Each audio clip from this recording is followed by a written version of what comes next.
म्हणून 17 वर्ष ड्युटी केल्याच्या नंतर मी थांबणार नाही. आलो लगेच अकॅडमीची सुरुवात केली, कारण की मला माहित होतं भरती वगैरे करणारे विद्यार्थी तर मी पण त्या क्षेत्रात गेलो. त्याच्यामध्ये मला प्रत्येक गोष्टीमध्ये मी पारंगत होतो.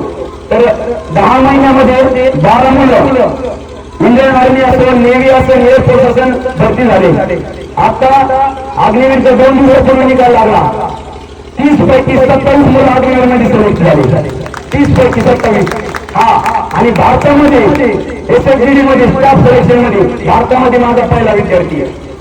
म्हणजे मला एवढं समजलं की जगामध्ये अशक्य काहीच नाही.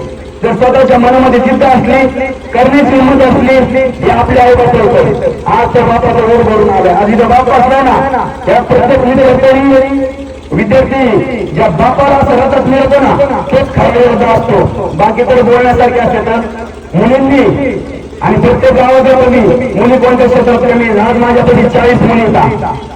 मुलाला सुद्धा रनिंग ऐकत नाही का? आपला बाप मुलीला बाहेर पाठवण्यासाठी देतो. मुलाला किंवा आईवडिलांना माझी विनंती आहे, मुलीला बिंदास बाहेर पाठवा. आणि मुलीला एक विनंती आहे, ज्यावेळेस मुलगी बाहेर जाईल त्या मुलीने एकच डोकं ठेवायचं, आपला बाप खरंतरी आपली वाट बघतो. आपल्या बापाचं नाव खाली होणार नाही, आपल्या बापाची मान खाली होणार नाही. मी कोणी राहील असं मुलीने सुद्धा प्रेम घेतला पाहिजे. हा तर आपला महाराष्ट्राचा इतिहास आहे, महाराष्ट्राची माती आहे. असा इतिहासात घडली पाहिजे. अशा कार्यक्रमानिमित्त आपण जंगलात आदर्श केला पाहिजे. गावामध्ये असं तरुण जागे झाले पाहिजे. देशभक्ती जीवन राहिली पाहिजे. बोलण्यासारखे भरपूर विषय आहेत.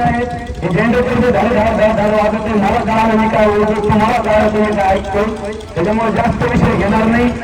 मला सर्वांनी ठिकाणी बोलण्याची संधी दिली त्यामुळे मी सर्वांचा आभारी आहे. जय हिंद, वंदे मातरम, भारत माता की जय.